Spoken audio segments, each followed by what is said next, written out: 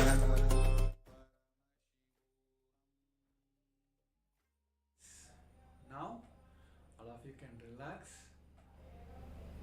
You can remove your eye bands and slowly open your eyes. Yes.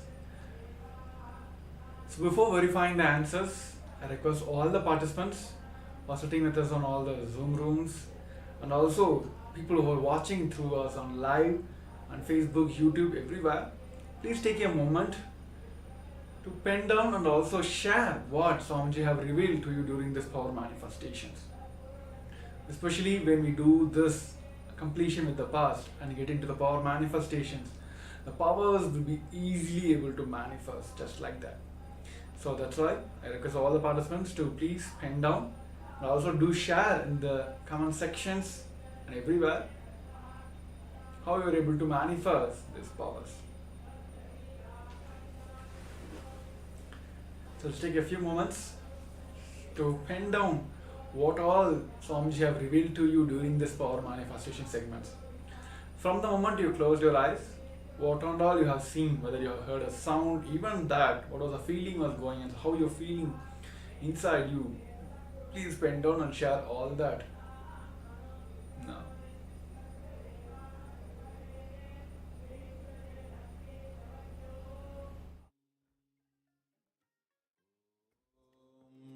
Nithyananda Paramashivoham. Om Nithyananda.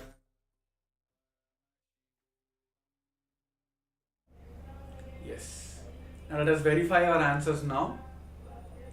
So here is the image which have been projected for all of you, which is typically a coffee table outlook. The picture taken on the top, which has a plate, a white cup which has a coffee, black coffee with a few biscuits, and also there are a few tablets and computer, which is a complete white and black setup. So if you are able to manifest, if you have manifested these powers and Paramashiva showed you, please do share in the Zoom chats how you are able to manifest, and also share with your friends and families, invite them to be part of it. Many of you may know, heard that or remember that the person, or you might have remembered the scene today morning, or you missed having coffee, or the feeling with which you experienced now during this power manifestations might be the same as how you have your morning coffee. Somewhere Paramashiva will start revealing these answers to you and you start manifesting the power of Third Eye. So the main key is just complete surrender at his feet and enjoying all the Leela he is playing with us. So that is the one key point for all of us to manifest the powers of Paramashiva. By doing all this, you will just simply understand you are one with him. So yes, that's wonderful. So we come to the end of this segment. So now we'll be moving on to the next segment. Yes. So in the previous segments, we have understood about the completion with the past, how we are still holding on to our past, and what are the powerful cognition, the way, the powerful step for all of us to get rid of our past. So now, all of us, we have also written what are the things we want to manifest in our life. So now let us pave the way for rewriting our future. What are the powerful cognitions? What are the ways? What has to be done inside us to manifest the future what we want? So in this segment, we're going to first understand and hear from the Supreme Pontiff of Hinduism of the science of rewriting our future, and we also will be followed by, we're going to have a session, we're going to pen down the action points, the steps to manifest our future. So I request all the participants to come to the space of listening. We're going to have a short video clip where Supreme Pontiff of Hinduism himself is sharing the science behind the rewriting your future. Yes.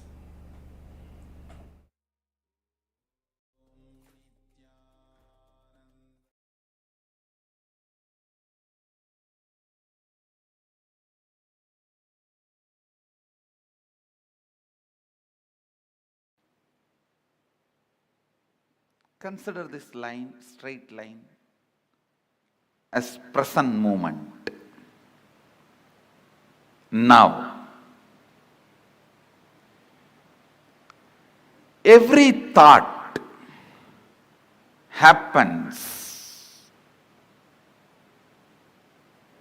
between past and future. Please listen. Actually, from morning I am giving you different truths about time. Now all those zigzag puzzles will fall in place if you just grasp this one. All thoughts, it can be as simple as feeling like having a cup of tea, or as complicated as politically strategizing for some victory. It can be as simple as wanting to have a cup of coffee, or as complicated as political strategizing for some victory. Any thought, thought means movement between past and future. Thought means nothing but you move to the past and future. This is past. Let's consider this as past, and this as future.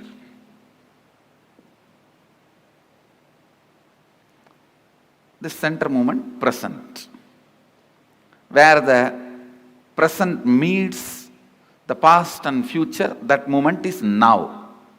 This is that now. Present.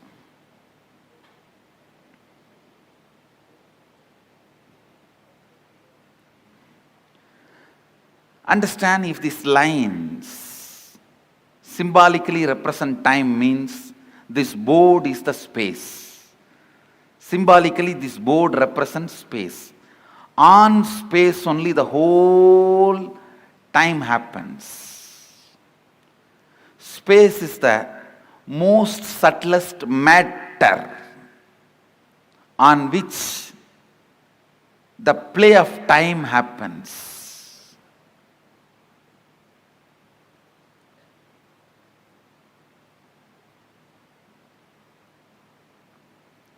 Just understand this example.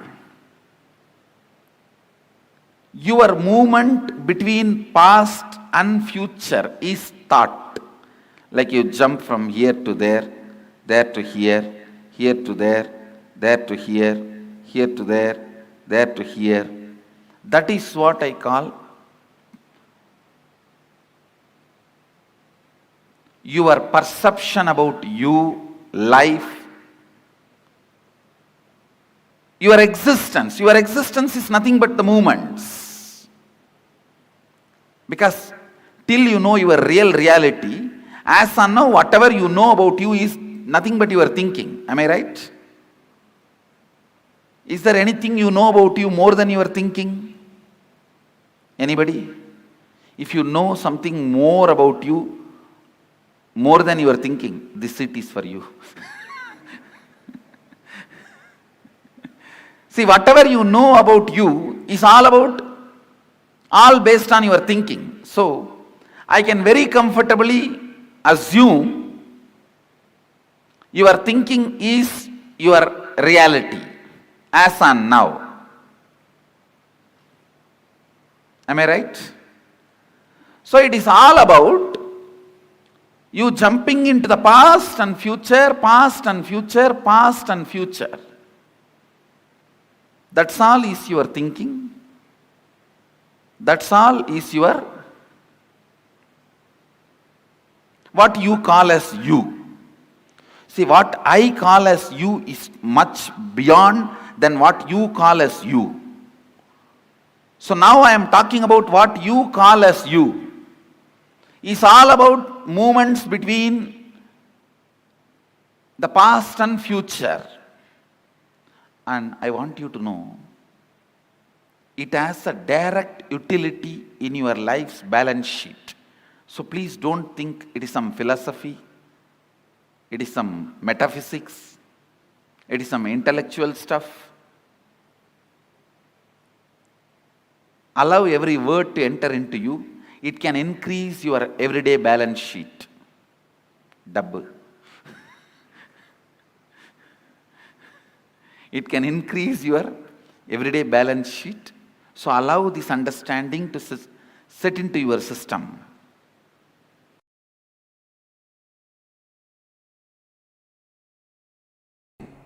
Listen.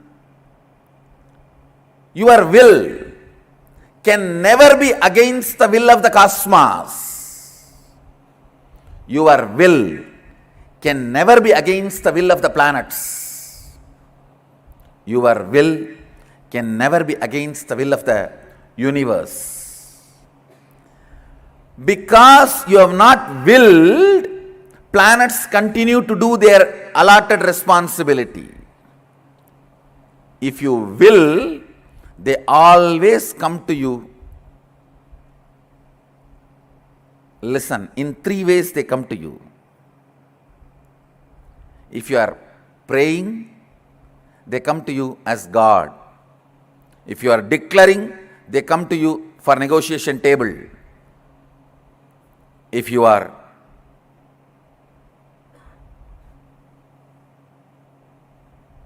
responding from the depth of oneness, Sadashivoham, they just do what you say.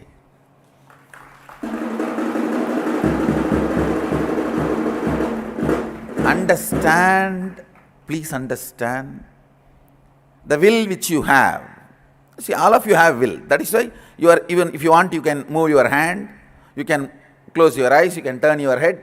Whatever will you have to run your body and your mind, this will and the cosmic will which runs the sun, moon, planets, these two only quantitatively differ. Smaller, higher, that's all. They do not have quality difference. Good, bad, no. God, devil, no. This is one of the major truth. Very important truth. Sanatana Hindu Dharma teaches. I should tell you, Sanatana Hindu Dharma alone teaches.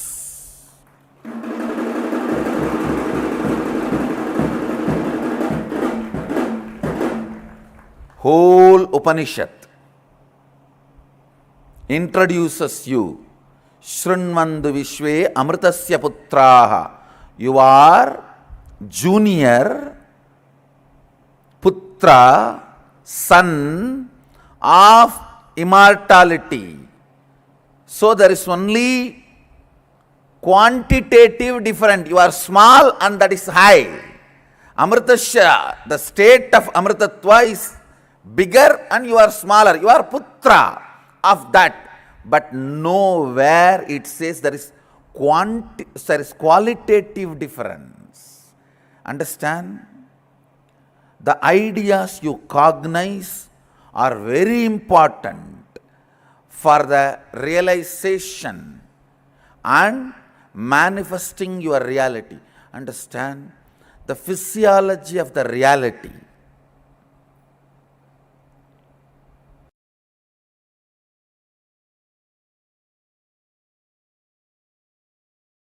Put all your plans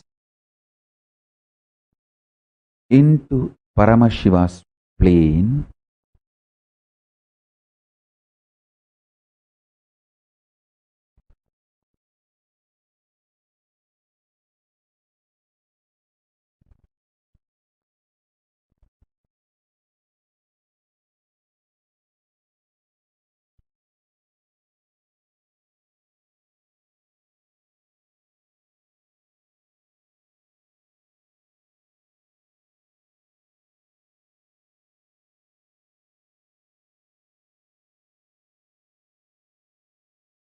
with the grace of Paramashiva. Planets will bless them into reality.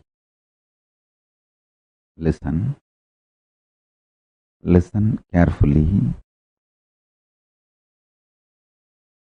By experiencing Paramashanta Swarupa of Paramashiva inside you,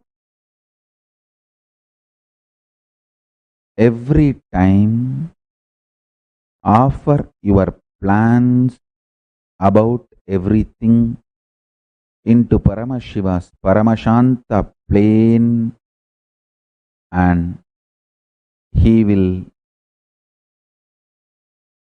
bless the planet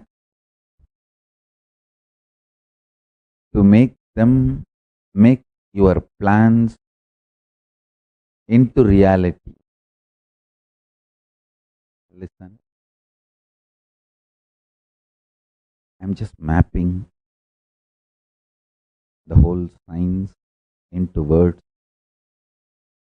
into formulas for all of you to experience, listen intensely.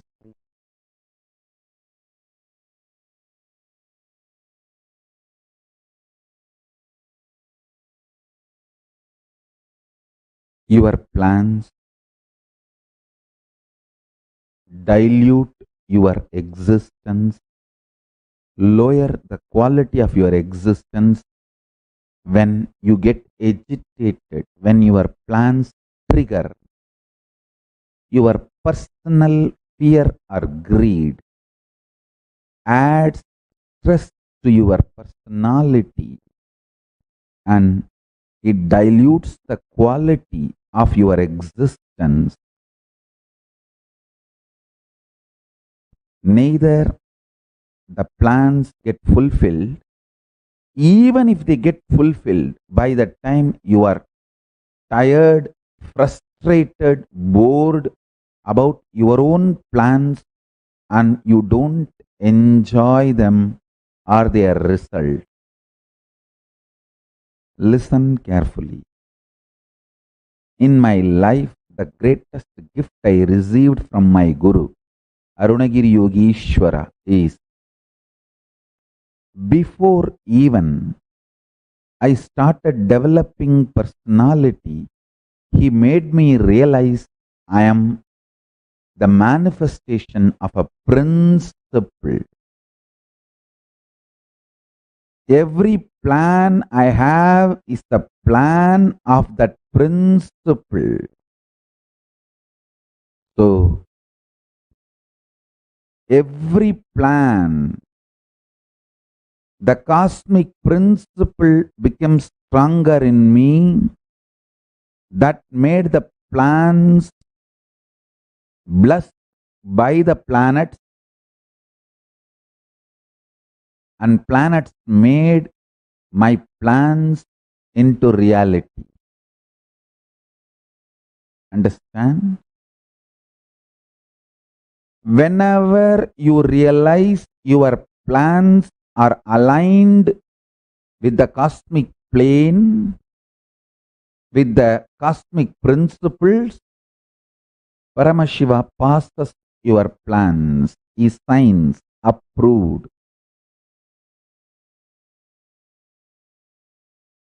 Executive order by the President of the Cosmos, Paramashiva, and he blesses planets, execute it with tremendous joy and bliss and ecstasy. Understand? Let me repeat.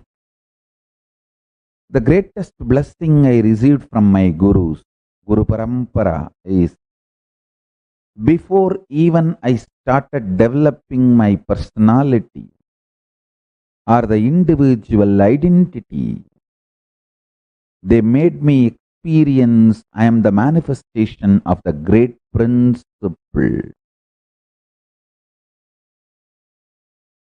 the cosmic principle. Because I realized that, I saw my every plan is the plan of the cosmic principle. It is from Paramashiva's plane.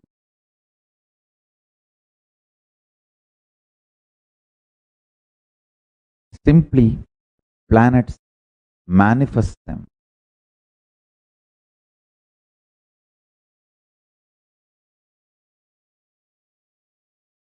In your life, if you start understanding your every plan is aligned to the cosmic plane, simply planets will make them into reality. Anything which is not aligned to the cosmic plane, you will automatically drop them without any delusion or pain or confusion. I want you to know, dropping your plans is not something difficult or new for you. You always think, oh, dropping my plans is like literally taking me away from me. No. You have done billions of stupid plans in your life, and you should feel blessed that they all have not become reality. So dropping your plans is not something, most of the time you not only drop, you even forget your plans. In a way, that is a blessing. Paramashanta Swarupa,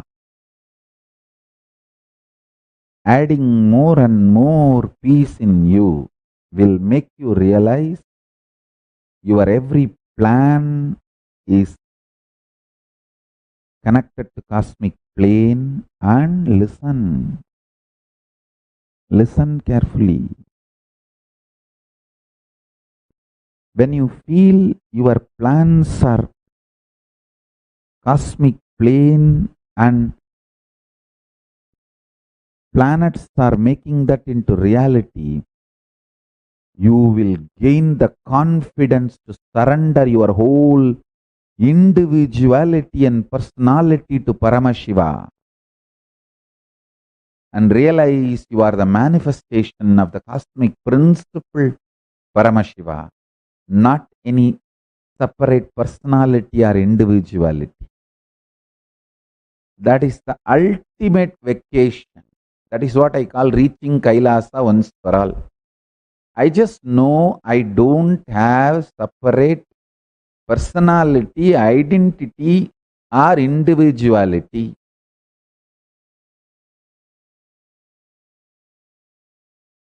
I am just a manifestation of the cosmic principle, Paramashiva.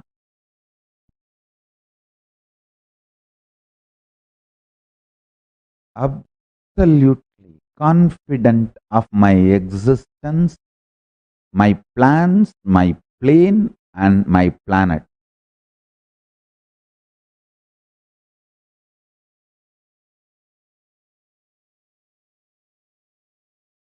This is what I call reaching Kailasa once for all. Relaxing in Kailasa.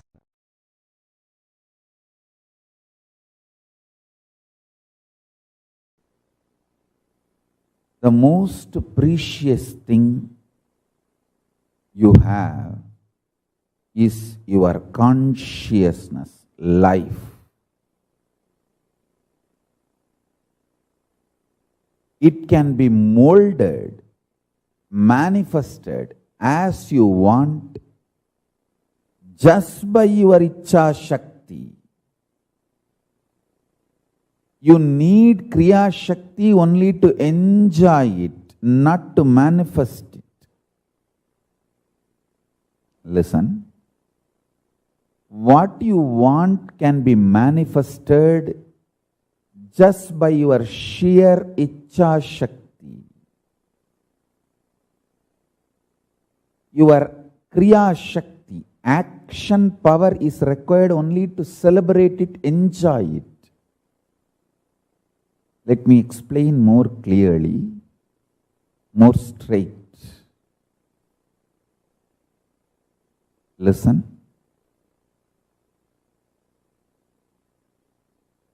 You want a healthy body to enjoy this world. That can be achieved just by sheer Ichcha Shakti. One of the biggest problem all human beings feel that they need to do a lot of actions, they need a lot of Kriya Shakti to achieve anything they want, health or wealth or enlightenment or powers. That is delusion. Please understand, you need sheer Ichcha Shakti, means will, desire, that's it.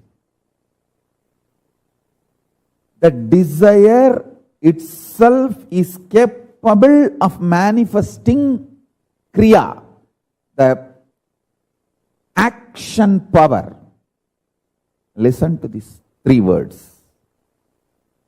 Ichcha Shakti, your desire power. Power to desire, will.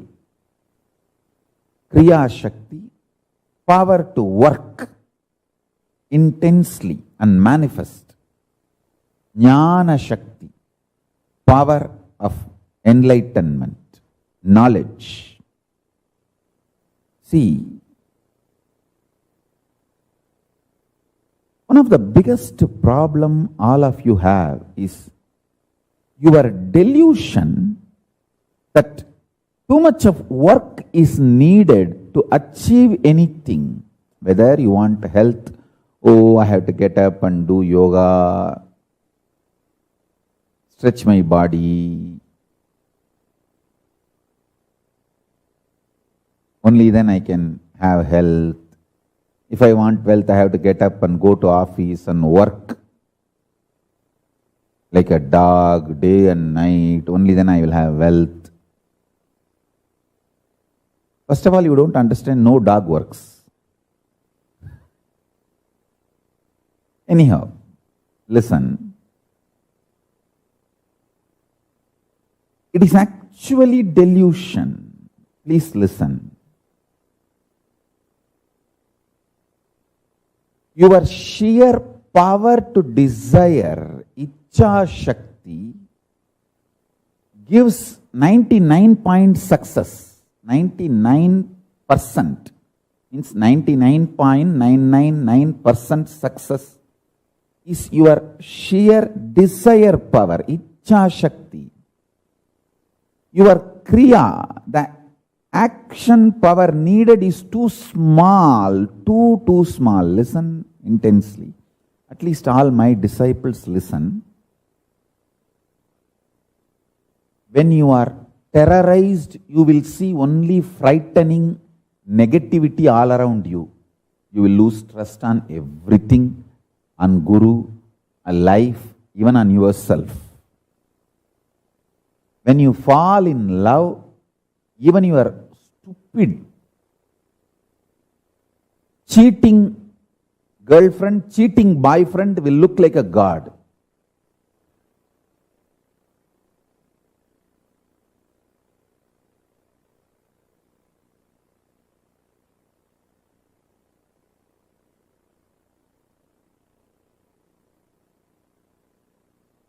So your opinions are delusion. Don't build your consciousness, your life based on your opinions. Build it based on the true wisdom, true knowledge, right understanding about life. I tell you,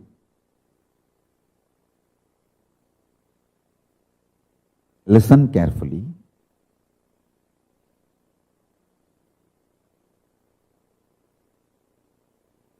I'll give you this one example. I'll take the example of your health. That's the most important thing. So I'll touch that example. You apply this principle in every aspect of your life. I'll give you the example of health. Listen. You always think if you need health, you need to do yoga, gym, diet. Too many things are involved in your health. And the moment you think about all the actions you need to do, you get tired and you give up on your health, your idea about your health. I tell you, only thing you need for your health is your willpower, desire to be healthy. Just go on building that. Imagine you already have a healthy body. How it feels to be a healthy.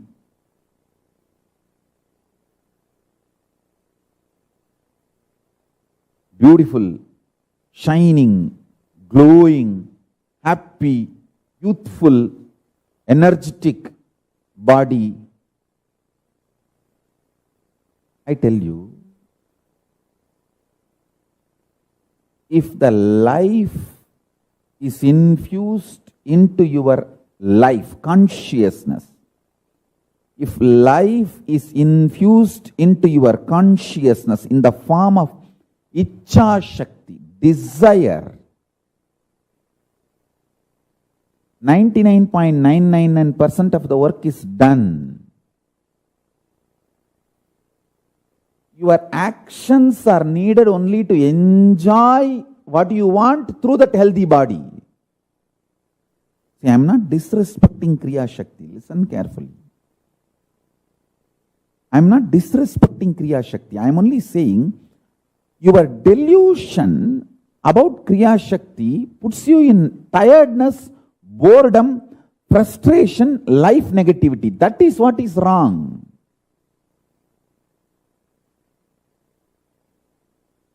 Many of my own disciples, I can list, I can name,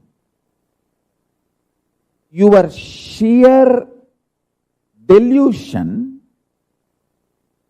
fear, puts you in life negativity, frustration, and due to that frustration, you actually destroy your health and lose your life.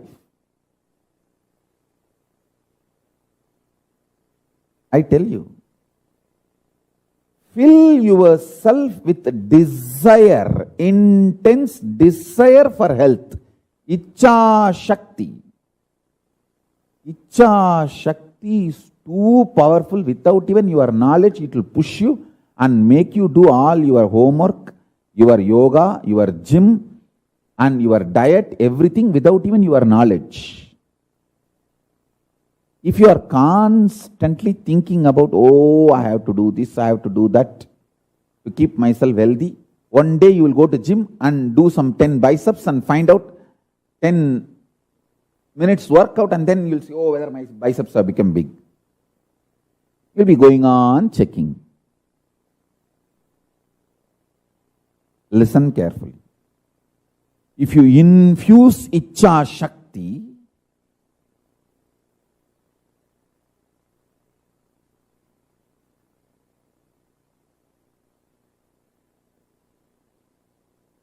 desire to be healthy, you will see your whole life aligns, cosmos aligns itself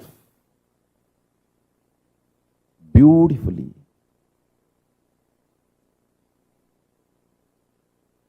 I am not telling all this to make you as a good human being or better human being. No. If you listen to all this, you will become good human being, better human being. Is different. My interest is not just making you as a good human being or better human being. My interest is to make you conscious human being, enlightened human being, enlightened being. I am telling you, your Ichcha Shakti, desire power, is intensely capable, powerful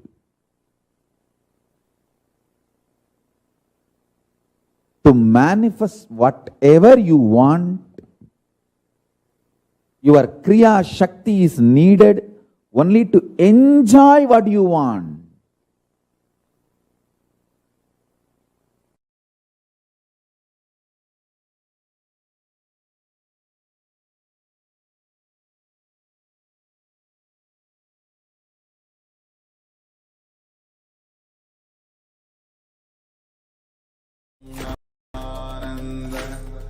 Paramashivoham.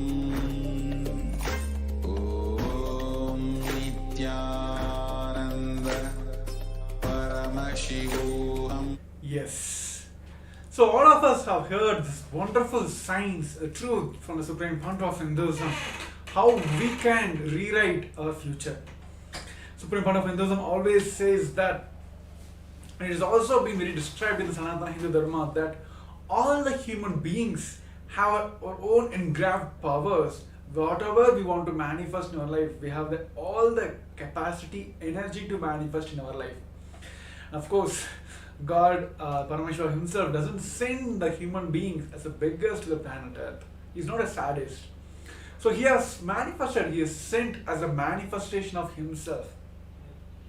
So there are three ways. If you have the will, planet will always respond to you. The cosmos will always respond to you. There are three ways. See, if you are just praying, of course the God will come, like the Paramashiva himself will come and he will please you whatever you are asking for. The second way, that whenever, if you are declaring,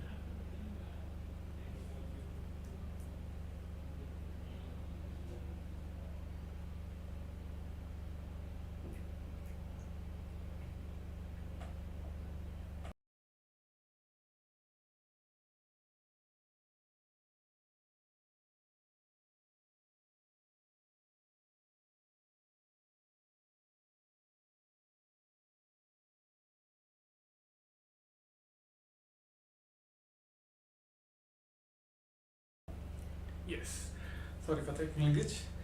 See, if you have the will, the planet will always come to you. Almost like as I mentioned, there are three ways they will come, help you manifest whatever you want in your life. The first way is when you are praying, they will come to you as a God. If you are declaring, they will come to you for a negotiation table. But when you are responding from the depth of oneness, Paramashivoham, Sadashivoham, or Mahaparamashivoham, that I am Him,